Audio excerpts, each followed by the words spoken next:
Quantum physics famous है इसकी weirdness की वजह से, लेकिन आज जो पार्ट मैं बताने वाला हूं ना वो रात की नींद उड़ा देगा तुम्हारी। तो अगर अपनी नींद खराब नहीं करना चाहते तो वीडियो को यहीं छोड़ देना, बाकी आ जाओ। देखो, जब एक क्वांटम पार्टिकल, लेट अस से इलेक्ट्रॉन, उसको कोई नहीं देख रहा होता तो वो एक वेव की तरह बिहेव करता है, कई सारी जगह पे हो सकता है at the very same time. कहने का मतलब, अगर मैं कुछ भी बोल रहा हूं तो उसको 4 लोग सुन सकते हैं मेरी आवाज को, क्योंकि वेव का नेचर यही है ना, फैलना।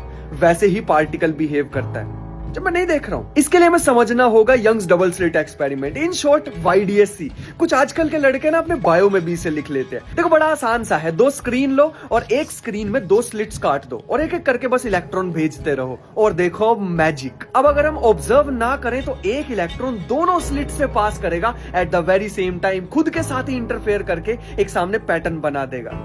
लेकिन ये तो वेव की प्रॉपर्टी है ना, इलेक्ट्रॉन वेव की तरह बिहेव करता होगा तभी ये हो रहा है। लेकिन जैसे हम ऑब्जर्व करने की कोशिश करते हैं, ये देखने की कोशिश कि वो इलेक्ट्रॉन लेफ्ट स्लिट से गया या फिर राइट से, बूम, वो जो वेव नेचर था उसका, वो एक सॉलिड पार्टिकल में बदल जाता है। वो एक स्लिट से ही पास करता है एक समय पे, ऐसा जैसे इलेक्ट्रॉन को पता लग गया हो कि भाई मैं उसे देख रहा हूं। क्या वो जिंदा था? मतलब उसके पास कॉन्शियसनेस थी क्या जो उसे पता लग गया?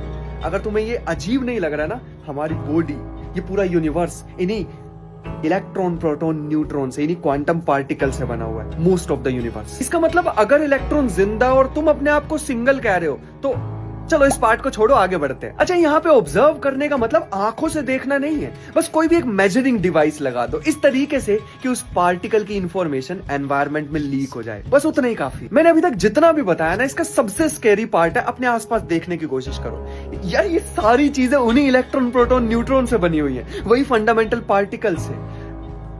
शायद रियलिटी मैटर और एनर्जी से बनी नहीं है, शायद कुछ बियॉन्ड है इसके। अब क्योंकि I am a researcher in the field of quantum computing, तो मैं एक ऐसी थ्योरी पे बिलीव करता हूं जो कि बहुत ही ज्यादा रियलिस्टिक है हमारे यूनिवर्स के बारे में।